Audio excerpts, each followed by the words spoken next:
Welcome back to Yahoo Finance Live. We are continuing to see financials up broadly, tick higher in this session on the back of the White House announcing that the president will, in fact, renominate current Fed Chair Jerome Powell for a second term. We've also seen bond yields push higher on the back of that news. The president is expected to make a formal announcement at 1:20 p.m. Eastern this afternoon. We're, of course, going to bring that to you live.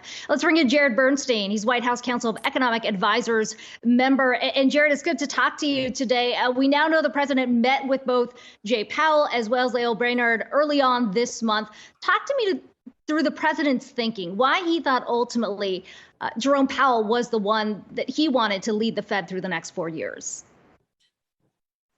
I think that he's seen the kind of work that Jerome Powell has done as chair, the extent to which he has managed the Fed's mandate in such a way as given increasing employment opportunities, not just to the aggregate labor force writ large, but to groups that have long been left behind, something very important to Chair Powell and to President Biden. And I think when he thought about continuity, independence, and a Federal Reserve that would implement the kind of economic policy that we associate with Joe Biden, providing opportunities for lower and middle income people and making sure Wall Street is amply regulated, he decided that Jerome Powell was the right man for the job. Yeah, Mr. Bernstein, I mean, too, when you look at the way that Chair Powell was able to navigate the pandemic, of course, something no one saw coming, the stability there of just sticking with the guy who's already been able to manage everything that we've seen. I mean, how big of a factor was that in just sticking with the status quo, given kind of the uncertainty that I'm sure President Biden might want to not touch in the recovery? Well, certainly the performance that Chair Powell had made through the pandemic was important. Remember, we've had some serious problems with the Treasury market at one point, and Powell intervened quickly and forcefully.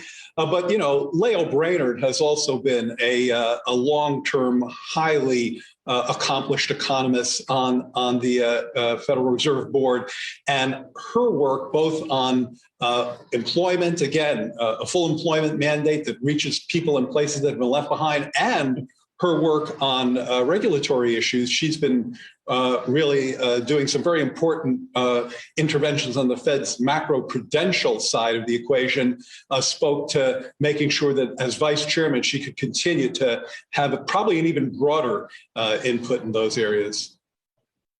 And Jared, specifically, when you look at the next 4 years, I mean, there's a full plate already for the Fed chair. Obviously, inflationary pressures building up, concerns around labor shortage as well. When you look at where things stand today, we've gotten some reports, at least from the Wall Street Journal, that supply chains could potentially be easing. We've seen oil prices pull back just a bit. Where do you think we are? When you think about the price pressures that have been building, are we starting to see a bit of a pullback, or is this still in the thick of things given where we are in the pandemic?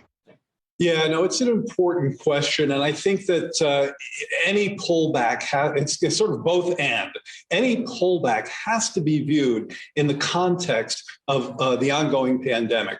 COVID is still playing a role in our economy, and the economy responds very quickly to it. And by the way, since we're talking about the Federal Reserve, both Powell and Brainard have been very clear about this point. They've been careful not to try to kind of over-intervene in terms of the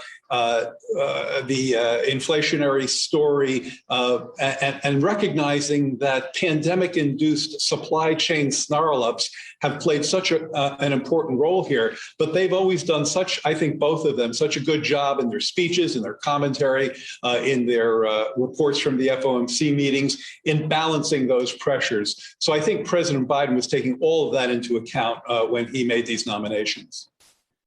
At the same time, though, we have seen, inflation worries among consumers continue to rise here. And we had a prior guest just talking about how, you got a dove and a dove here in Powell and Brainard. And when you talk about maybe some of the fears there on the consumer front, obviously the transitory debate has had a lot of pushback from a lot of consumers out there. I mean, what do you see in terms of the timeline to get back to normal, given kind of all the emphasis that President Biden and administration's put behind fixing the supply chain issue? Well, I think President Biden, our team, our supply side task force team, of which I'm a member, but also Chair Powell, and hopefully once she is approved, Vice Chair Brainard, have told the same story about this, which is one that I think is very much confirmed by the facts on the ground as we understand them, which is that the inflation is coming from supply chain snarl-ups that are closely related to the pandemic.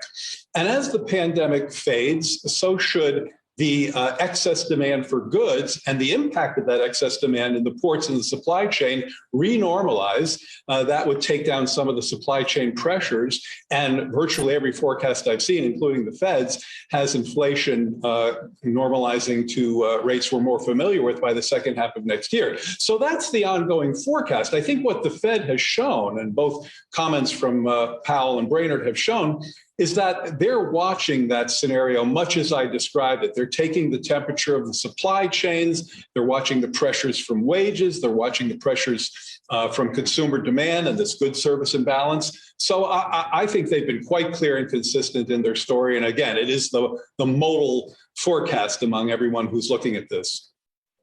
And finally, Jared, climate change, increasingly an important topic when it comes to the central bank. You've already got a number of financial regulators, including the SEC, looking at reporting rules around the climate risk.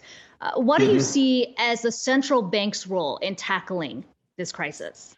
I think it's a role that you've already seen Chair Powell take. He's made important steps in putting climate change at the very heart of policymaking decisions. He certainly has their team of many hundreds of PhD economists working on the impact of climate change on the macroeconomy. And during his conversations with the president about his priorities, Chair Powell reiterated that he continued to make this a top priority and even accelerate the Fed's efforts to address and mitigate these risks in context with his views as how that fits into monetary policy. Jared Bernstein, White House Council of Economic Advisors member. It's great to talk to you today. Really appreciate the time.